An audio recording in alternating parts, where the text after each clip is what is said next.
الشيطان الرجيم.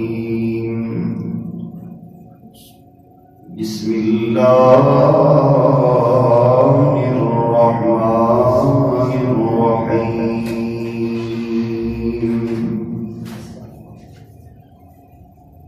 فأما من أعطى واتقى وصدق بالحسنى فسنيسره لليسرى. وأما من بخل واستغنى وكذب بالحسنى فسنيسره للعسرى. وقال تعالى في مقام آخر: والذي جاء بالصدق وصدق به أولئك هم المتقون.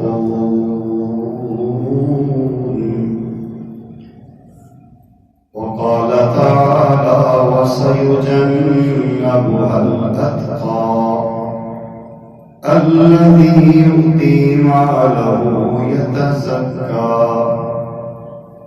وما لأحد عنده من نعمة تجزى إلا ابتغاء وجه ربه الأعلى ولسوف يرضى. وقال النبي صلى الله تعالى عليه وسلم: أرحم أمتي بأمتي أبو بكر. وقال النبي صلى الله تعالى عليه وسلم: أما إنك يا أبا بكر أول من يدخل الجنة من أمتي. وقال النبي صلى الله تعالى عليه وسلم: ما كلمت أحدا في الإسلام إلا علي وراجعني إلا ابن أبي قحافة قبله واستقام عليه، أو كما قال عليه الصلاة والسلام. صدق الله مولانا العظيم وبلغنا رسوله النبي الكريم، ونحن على ذلك لمن الشاهدين والشاكرين والحمد لله رب العالمين. اللهم صل على سيدنا ومولانا محمد وعلى آل سيدنا ومولانا محمد وبارك وسلم وصل عليه. اللهم صل على روضة محمد في الرياض، وصل على روح محمد في الأرواح، وصل على جسد محمد في الأجساد، وصل على قبر محمد في القبور، وعلى آله وصحبه وبارك وسلم تسليما كثيرا كثيرا.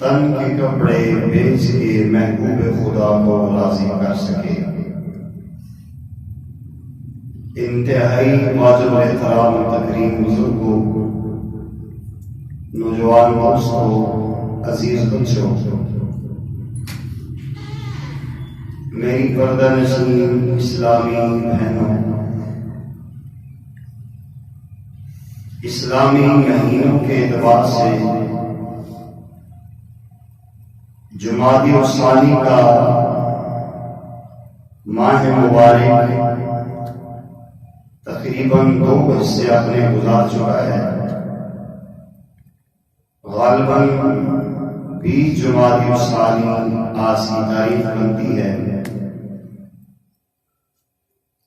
خلیفہ اول بلا فصل افضل البشر بعد الانبیاء جناب سیدنا صدیق اکبر رضی اللہ تعالی عنہ کا اسلامی اس مہینے جمادی الثانی کی 22 تاریخ یوم وفات ہے۔ اس کی مناسبت سے جناب سیدنا صدیق اکبر رضی اللہ تعالی عنہ کے فضائل و مناقب پر مشتمل مختصر سی گفتگو پیش کرنی ہے، جس کے 2 مقاصد ہیں۔ ایک مقصد کے لیے جو قومیں اپنے ماضی کو یاد رکھتی ہیں ان کا آنے والا مستقبل بہت عمدہ ہوا کرتا ہے۔ اپنے بڑوں کی تاریخ، بڑوں کی زندگی کے حالات، ان کا طرز عمل پیچھے آنے والوں کے لیے مشعل راہ ہوا کرتا ہے۔ تو اس امت محمدیہ علیہ الصلوۃ والتسلیمات میں امام الانبیاء صلی اللہ تعالی علیہ وسلم کے بعد سب سے بڑا مقام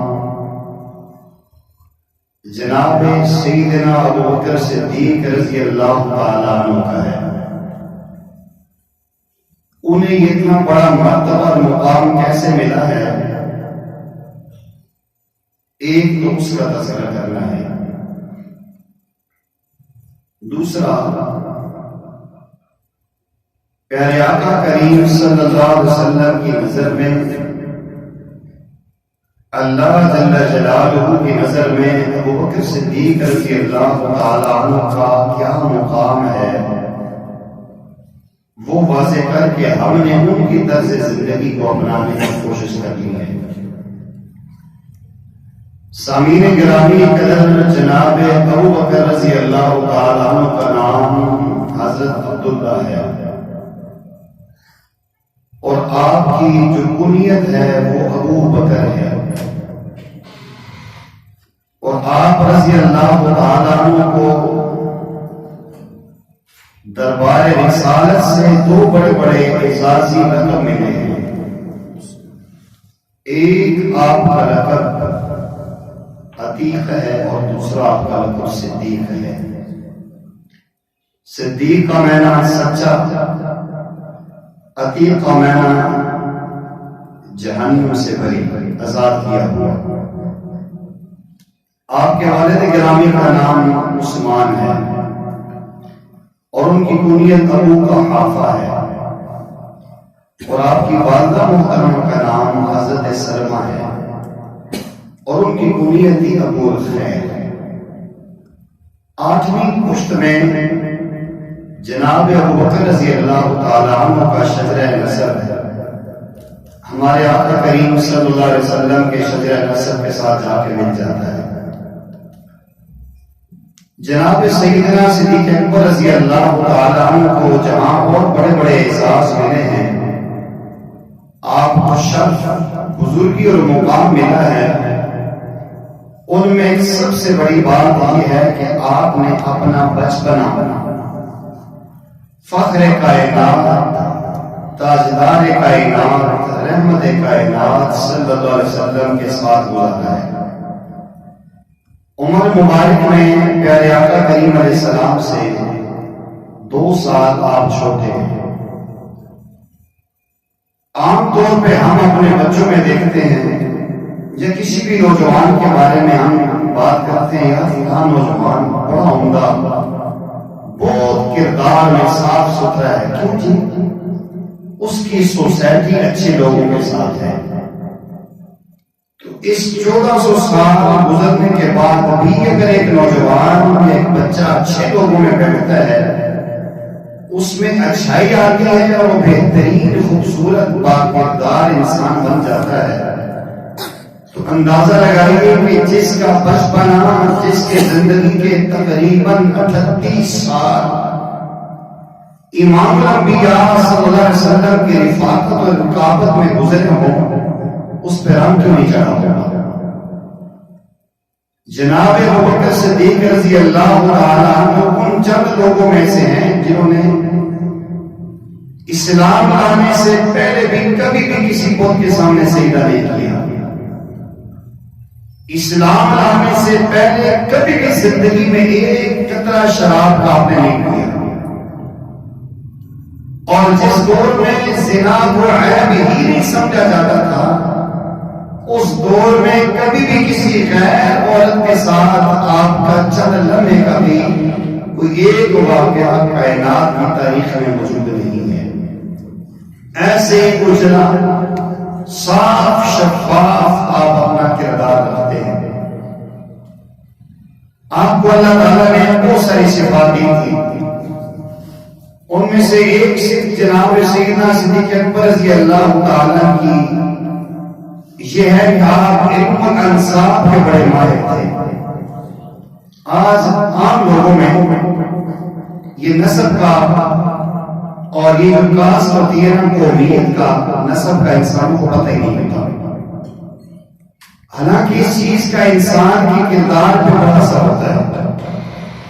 جو اعلیٰ خاندان کا انسان ہوتا ہے وہ بھلے مالی طور پہ غریب بھی ہو جائے، اس کے اندر گھٹیا حرکتیں نہیں آتی۔ یہ علم الانصاب بہت مشکل بھی علم ہے، انسان کو نسب کا پتہ ہوگا۔ تو جناب سیدنا صدیق اکبر رضی اللہ تعالیٰ علم الانصاب کے بڑے ماہر تھے۔ انسان کو انسان، آپ لوگوں کے جو گھوڑے اور اونٹ ہوتے تھے ان کا نسب بھی جانتے تھے کہ یہ گھوڑا فلاں نسل سے ہے، یہ اونٹ فلاں نسل سے ہے۔ یہ اللہ نے بہت بڑا ایک آپ کو موقع دیا تھا، اور آپ رضی اللہ تعالیٰ صداقت کے عالم بردار ہے۔ اس کائنات میں اللہ کے نبی صلی اللہ علیہ وسلم کی امت میں سب سے بڑا جسے صدیق کہا گیا ہے، جنہیں عتیق کہا گیا ہے۔ قرآن اتقا اس امت کا سب سے بڑا متقی انسان کہا ہے، وہ جناب ابوبکر صدیق رضی اللہ تعالیٰ نے۔ آپ رضی اللہ تعالیٰ کے اگر ان القاب پہ بھی بات کی جائے تو بات کافی آگے تک جائے گی۔ عربی میں بکر، صباح الباکر یا باکرہ کسے کہتے ہیں؟ صبح کا سب سے پہلا جو کرن آتی ہے اسے صباح الباکر کہا جاتا ہے۔ تو آپ ابو بکر ہیں، سبحان اللہ، یعنی اس امت کا سب سے پہلا وہ فرد جس نے اسلام میں پہل کی ہے، اور آپ اس کنیت کے اس میں بامسمہ تھے۔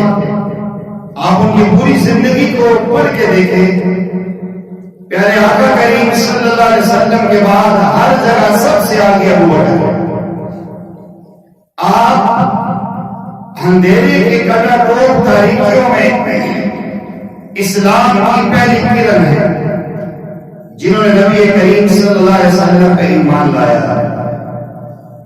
پیارے آقا کریم صلی اللہ علیہ وسلم کو جب اللہ نے نبوت سے سرفراز فرمایا تو سب سے پہلے 4 لوگوں نے اسٹیپ بائی اسٹیپ ایمان لایا.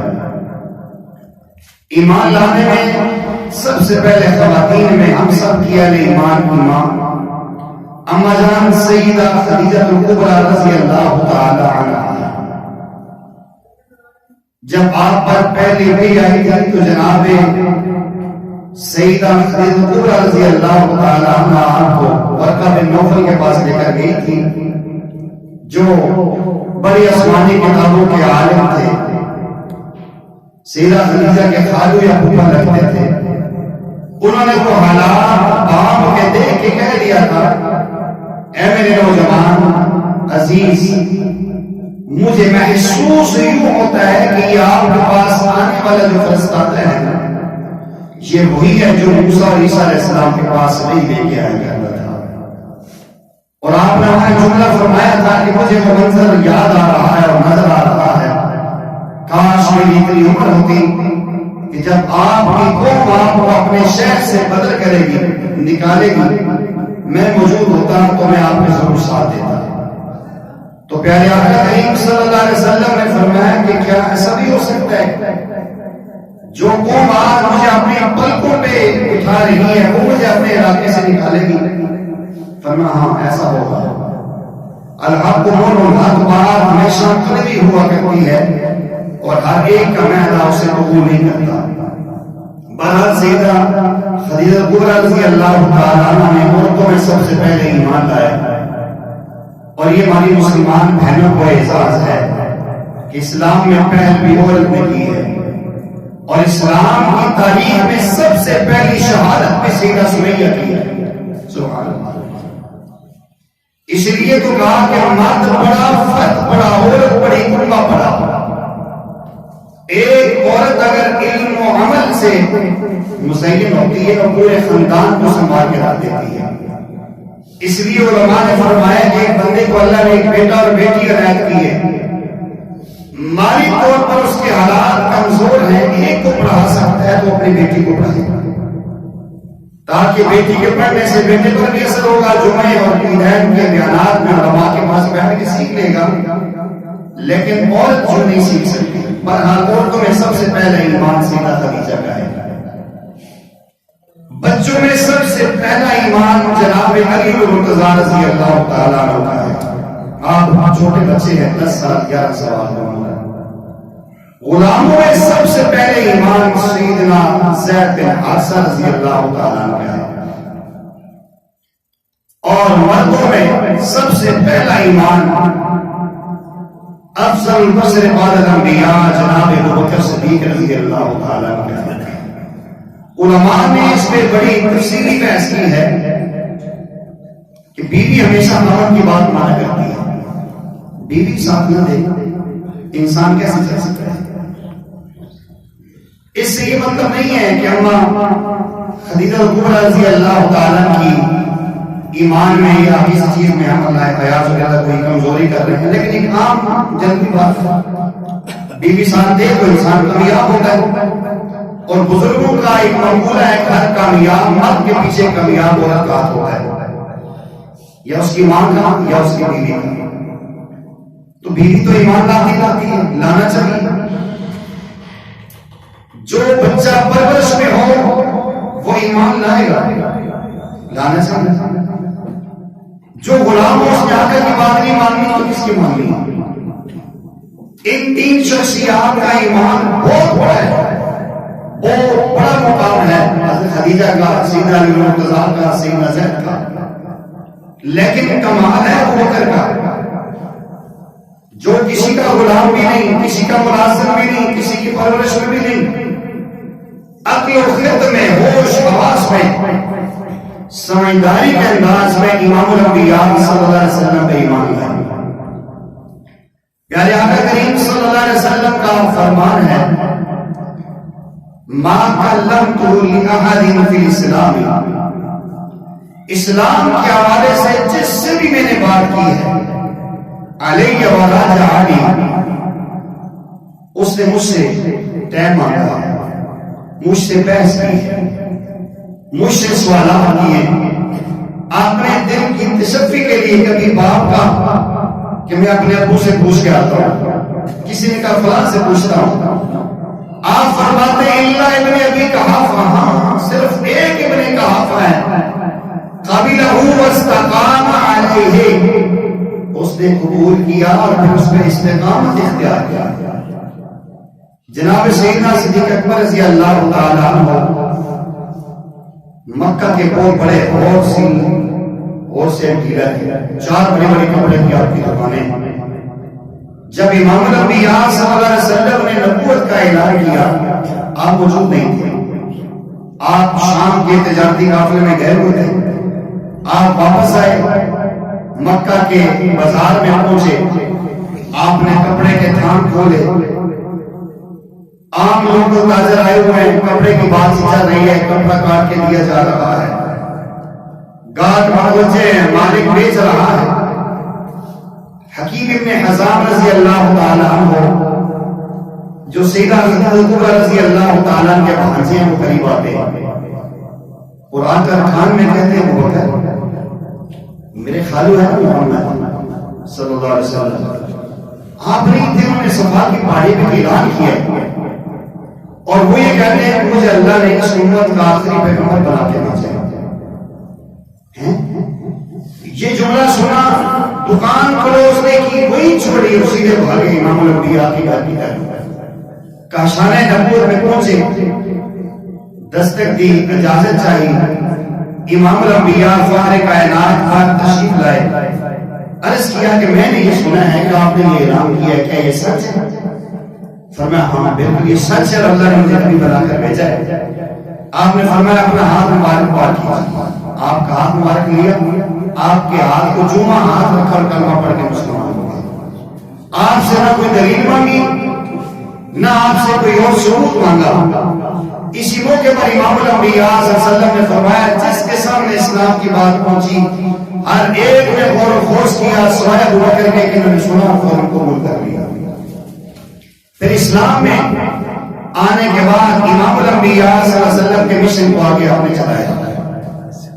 مکہ میں نبی کریم صلی اللہ علیہ وسلم اسلام کی دعوت دے رہے ہیں، کفار نے آپ پر حملہ آور ہونے کی کوشش کی، آپ آگے آ گئے، سب نے کھڑے ہو گئے، صحابہ کرام نے پہلے ہاتھوں کو سائڈ پہ کیا، کافروں نے کو مارنا شروع کیا۔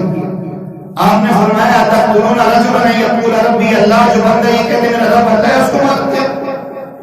اس بنیاد پہ ابوبکر صدیق کو مارا گیا، آپ کا جسم لہو ہوا، آپ بے ہوش ہو گئے، آپ کا خاندان قبیلہ بنو تیم اٹھا کے آپ کو لے گئے اور سارے کوشش کر رہے ہیں کہ آپ کو ہوش آئے، آپ کے منہ میں دودھ جائے، شہد جائے، کچھ کمزوری نکاح ختم ہو، آپ کی والدہ، آپ کے ابو، خاندان سارا آپ کی جس چرپائی پہ جس جگہ آپ کو رکھا ہے اس کے سیروں میں کھڑے۔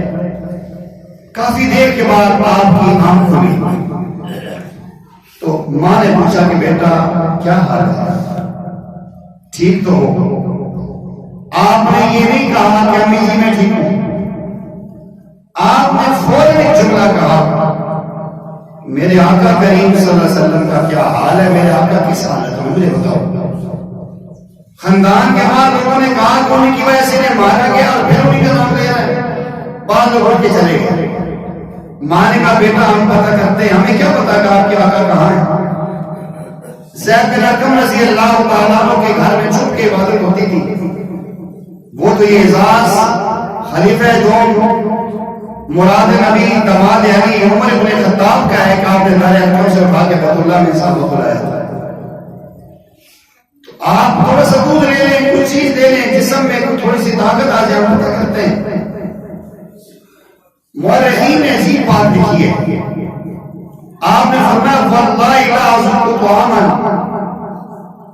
او شرابا حتی انظر الى وجه حبیب اللہ صلی اللہ علیہ وسلم، اللہ کی قسم ایک لقمہ کھانا میرے اوپر حرام ہے اور ایک گھونٹ پینا دودھ ہو یا پانی حرام ہے جب تک میں اپنے آقا کے چہرے کو نہ دیکھوں۔ ماں ہوتی ہے، کہا بیٹا مجھے کیا پتا ہے کہ آپ کے آقا کہاں ہیں، ایمان تو ابھی نہیں لائی تھی۔ آپ نے فرمایا کہ میرے گھر سے پچھلی گلی میں ام جمیل رضی اللہ عنہا رہتی ہیں، وہ نبی کریم صلی اللہ علیہ وسلم پر ایمان لائی ہیں، انہیں پتا ہوگا آپ ان کو بلا کے لائیں۔ آپ کی ماتا ام الخیر وہاں جاتی ہیں، پہلے تو گھبرا جاتی ہیں کہ کافرہ عورت ہے کہ نبی علیہ السلام کو تکلیف نہ پہنچائے۔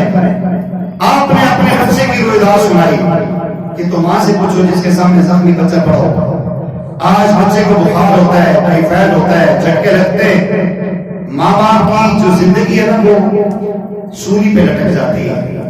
تو جس کے سامنے بچے کا یہ حال کیا، اس ماں کا کیا درد اور کیا دردناک حالت ہوگی۔ ام جمیل نے سنا، وہ بھی رو پڑی، آئی جو ہی تو صدیق اکبر رضی اللہ تعالی عنہ نے ان سے کہا کہ آقا کہاں ہے، اور آقا کریم صلی اللہ علیہ وسلم کی حالت میں تو انہوں نے ماں کی طرف اشارہ کیا کہ آپ کی ماں سن رہی ہے۔ کہا کوئی بات نہیں، ان کی پرواہ نہ کریں، مجھے بتائیں کہاں ہے۔ انہوں نے کہا جی کہ ہم نے آپ کے بارے میں سنا ہے، میں دکھ ہوا، پیارے آقا پرامن ہے، پر سکون ہے، زید بن ارقم رضی اللہ تعالیٰ عنہ کے گھر میں۔ آپ نے فرمایا مجھے بھی لے جائیں، تو انہوں نے کہا بھی لے کر جائیں گے، سب کو پتہ چل جائے گا، لوگ پیچھے چلے جائیں گے، دشمن ہیں، تھوڑے سا اندھیرا آنے دو پھر لے کر جاتے ہیں۔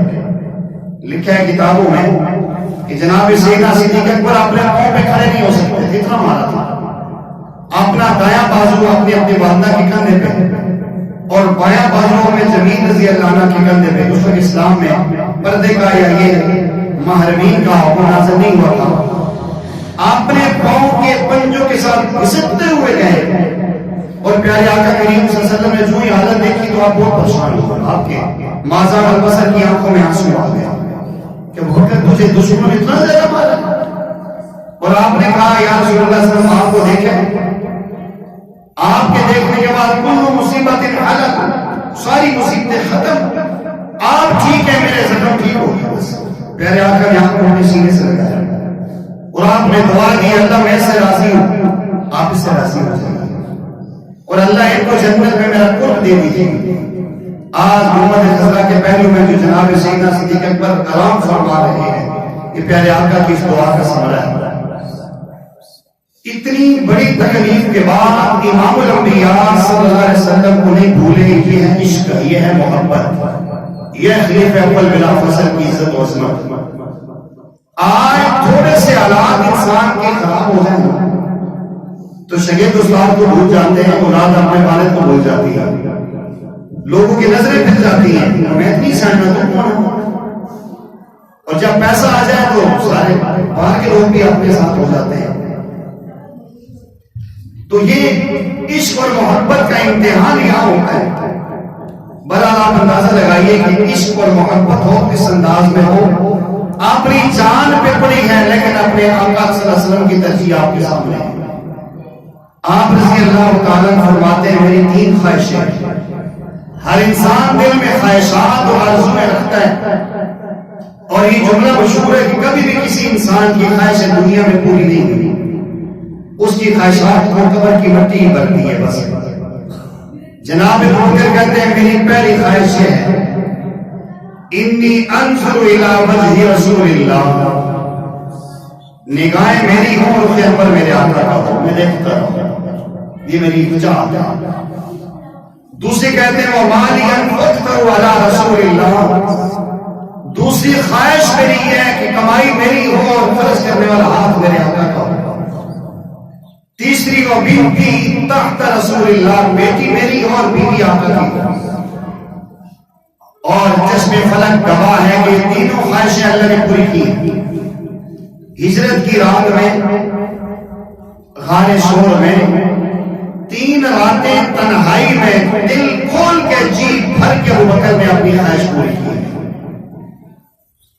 سید عبداللہ شاہ بخاری رحمۃ اللہ علیہ فرماتے ہیں جب وہ منظر میں تصور میں سوچتا ہوں ابوبکر تیری گود مجھے رحل نظر آتی ہے، جس پہ قرآن رکھتے ہیں، مجھے تیری گود رحل نظر آتی ہے اور تیری گود میں آقا کریم کا چہرہ کھلا ہوا قرآن نظر آتا ہے، اور نگاہ صدیق جو اس کے اوپر جمی ہے مجھے عمدہ ایک بہترین پردہ و قاری نظر آ رہا ہے۔ آپ نے خواہش پوری کی اور اللہ نے عظمت اور شان کیا دی، سبحان اللہ، وہ اپنے موقع میں انشاءاللہ اس کا بھی ذکر کریں گے۔ دوسری خواہش، آپ نے اپنا مال اللہ کے نبی پہ اس طرح لگایا ہر لمحے دیا. مسجد نبوی کا پہلا پلاٹ ابو بکر صدیق نے خریدا ہے. مسجد نبوی کی توسیع عثمان غنی کے پیسے سے ہوئی ہے. یہ اعزاز ابو بکر صدیق کا ہے. آپ نے اپنا سب کچھ لٹایا ہے. سیدنا بلال، سیدنا سلمان، سیدنا سہیب رومی، بڑے بڑے وہ جلیل القدر صحابہ جن پہ چشم فلک بھی فخر کرتا ہے. سیدنا بلال جو چلتے عرش پہ زمین پہ پاؤں کی آواز عرش پہ آتی ہے، انہیں آزاد کروانے والی شخصیت بھی ابو بکر صدیق کی ہے. یہ بھی بہت بڑا ان کا اعزاز ہے. امیہ کی جب تکلیف پڑی سیدنا بلال کو آپ نے کہا بلال اونچا اونچا حق نہ کہا کرو، ایک اللہ ہے، یہ 360 خدا نہیں ہے. آپ کہتے ہیں ابو بکر اللہ کے نام میں مزہ اتنا ہے، اللہ کے نام میں چاشنی اتنی ہے، لذت اتنی ہے کہ میں رہ نہیں سکتا. ایک دفعہ آپ گزر رہے ہیں وہ آپ کو مار رہا ہے. لکھا ہے کتابوں میں کہ آپ کے سینے پہ پانی چڑھا رکھ دیتے، قماش بچے آپ کو گھسیٹتے، آپ عہد کرتے، آپ کے منہ پہ تماچے مارتے. صدیق اکبر رضی اللہ تعالیٰ عنہ امیہ سے کہا ظالم، انسانی سوچ بڑا ظالم کیوں کرتے ہو؟ انسان نہیں ہو تم، ایسا دن تک بھی کسی پہ ظلم نہیں کرتا جیسے تم اپنے غلام پہ کر رہے ہو. کیونکہ چل زیادہ تمہیں شوق ہے نا، زیادہ خرید لینا چاہیے. ہم نے کہا بول کیا بولنے لگا ہے. اس نے مذاق میں کہا وہ تیرے پاس فارسی اور نسل خوبصورت جو غلام ہے وہ دے دے. ہم نے کہا لے لو، بلال مجھے دو. اس نے دیکھا جب یہ سنسیئر ہو گیا لینا ہی لینا ہے، کہا 200 روپیہ چاندی کا وہ مالک وہ بھی دے دو. آپ نے کہا وہ بھی دے دو. بلال مجھے اتارو اس کے سینے سے چٹان، اٹھاؤ اس مزدور کو. آپ نے بلال کو لے لیا. امیہ نے کہا بکر اس وادی مکہ میں تجھ جیسا سمجھدار انسان کوئی نہیں ہے، لیکن کتنا خسارے اور نقصان کا سودا کر رہا ہے. آپ نے یقیناً کہا تمہیں کیا پتہ ہے ظالم، ہیرے کی قدر چوری کے پاس ہوتی ہے، ہیرے کی قدر آلو پیاز والے کے پاس کہاں ہوتی ہے. آپ نے لیا چل پڑے. آقا کریم صلی اللہ علیہ وسلم کی خدمت میں پہنچے، عرض کیا آقا آج میں نے ایک سودا کیا. کیا کیا؟ کہنے لگے یا رسول اللہ صلی اللہ علیہ وسلم میں نے سفید چہرے والا سیاہ دل والا غلام 200 روپیہ چاندی دے دی ہے، اور کالے چہرے والا اور سفید دل والا غلام لے کے آ گیا. پیارے آقا نے فرمایا ابو بکر بارک اللہ فیک، تجارت کا اللہ تیری تجارت میں برکت دے. پیارے آقا بھی یوں بولے جبریل ٹھک کے نیچے آئے کہ میرے آقا اگر آپ نے صلہ حوصلہ دیا ہے تو خدا پیچھے کیوں رہے. فَأَمَّا مَنْ آتَى وَاتَّقَى وَصَدَّقَ بِالْحُسْنَى، بہرحال وہ شخص جس نے اللہ کے لیے دے دیا اور نیکی کی تصدیق کی، ہم اس کے لیے جنت کا راستہ آسان کر دیں گے. اور آگے چل کے کہا وَسَيُجَنَّبُهَا الْأَتْقَى، ان قریب اس امت کے سب سے متقی پرہیزگار کو ہم جہنم سے نکالیں گے. وہ کون ہے؟ الذی یؤتی مالہ یتزکا، جس نے مال اللہ کے لیے پاکیزگی کے لیے دیا ہے. اچھا دنیا میں یہ لوگ کہہ سکتے تھے اور آج کہتے بھی یہ ظالم کہ صدیق اکبر کو پتا تھا الیاذ باللہ کہ میں نے نبی کے بعد خلافت پہ آ کے قبضہ کرنا ہے، الیاذ باللہ، اس لیے مال دیا تھا نام بنانے کے لیے. آگے تو جس کو یہ اچھا نہ لگے اس کی اچھی بات بھی اس کو بری لگتی ہے. ہمیں صدیق اکبر اچھے لگتے ہیں، ہمیں ان کے نام پہ منہ میں مٹھاس پیدا ہوتی ہے، اور ایسے بھی ان کے نام سے ہمیں تکلیف ہوتی ہے. اللہ نے 1400 سال پہلے جواب دے دیا وَمَا لِأَحَدٍ عِندَهُ مِن نِعْمَةٍ تُجْزَىٰ. ابو بکر نے کسی نعمت کے بدلے میں مال نہیں دیا، نام بڑھانے کے لیے، دکھلاوے کے لیے نہیں دیا. إِلَّا ابْتِغَاءَ وَجْهِ رَبِّهِ الْأَعْلَىٰ، اس نے کائنات کے سب سے بڑے رب کی رضا کے لیے مال دیا. وہ پتہ ہی کاٹ کے پھینک دیا کہ جس میں ابو بکر صدیق کی کمزوری کسی کے سامنے آئی. اور تیسری پھر اسی انداز میں غزوہ تبوک میں دیکھیں آپ نے بدن کے کپڑے اتار کے پاک کا لباس پہنا. آپ نے باہر یہ واقعہ سنا ہے. آپ نے جبرائیل کو دیکھا. آج بھی اللہ تعالیٰ ہم سب کو بار بار مدینہ پاک لے جائے. گنبد خضرا کے بائیں جانب ایک جگہ وہاں کے باب جبرائیل، جہاں ساتھ لکھا باب النساء، یہ وہ جگہ تھی جہاں جبرائیل آئے در پیارے آقا یہاں تشریف فرما تھی. آپ نے پوچھا کہ ہے تو ہے جبرائیل آج ٹانٹ پہن کے آئے ہو؟ کہنے لگے اللہ کے محبوب صلی اللہ علیہ وسلم میں نے نہیں، آج ساری نوریوں نے ٹاٹ کا لباس پہنے. کیوں؟ آپ کے اس محبوب دوست نے، آپ کے جگری یار نے آج دنیا میں وہ کارنامہ سر انجام دیا ہے. آپ نے بدن کا لباس بھی بیچ کے آپ کو دے دیے، ٹاٹ کا لباس پہنا ہے. تو آج اللہ نے عادت دی ہے کہ آج کے دن سارے فرشتے بھی بکر کی یاد میں سنت میں ٹاٹ کا لباس پہنے گا. اور پھر اللہ جل جلالہ نے سلام بھیجا ہے کہ جبرائیل کو ڈائریکٹ جا کے میرا سلام دو کہ اللہ تمہیں سلام دیتا ہے. اور اللہ کہتے ہیں ابو بکر ناراض تو نہیں، اسلام نہیں لایا تھا تو 4 سٹوروں کا مالک تھا، آج یہ حالت آ چکی ہے تیرے بدن پہ لباس بھی نہیں. اب وہ پڑھے، ایک اردو شاعر نے کمال کا جملہ کہا، عشق کی بازی وہ لڑے جو سر کی بازی لڑ سکے، عشق کی بازی وہ لڑے جو سر کی بازی لڑ سکے، تن کے کپڑے بیچ کے محبوب خدا کو راضی کر سکے. یہ اعزاز ابو بکر کا ہے. آج 20 جمادی الثانی ہفتہ 21 اتوار 22 جمادی الثانی جناب سیدنا صدیق اکبر رضی اللہ تعالیٰ عنہ کا یوم وفات ہے. میں یہ کہنے میں حق بجانے میں افسوس ہوں، امت کا سب سے بڑا محسن اس کا یوم وفات 2 دن کے بعد آج ہمیں پتہ ہی نہیں، شریعت کو پتہ ہی نہیں. آگے بعد جمادی الثانی گزر جا ہمیں پتہ ہی نہیں ابو بکر کون تھے. یہ لمحہ فکریہ ہے میری نوجوان بہنوں کے لیے، نوجوان بچوں کے لیے.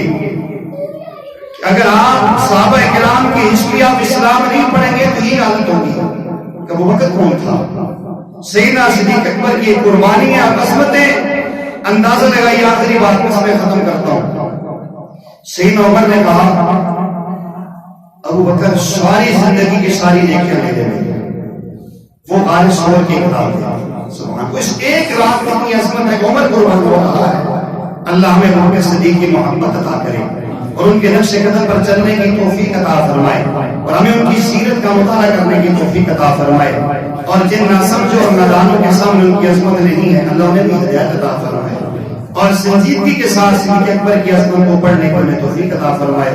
باقی اندر جمعہ میں ہوا خدا وانا الحمدللہ رب العالمین.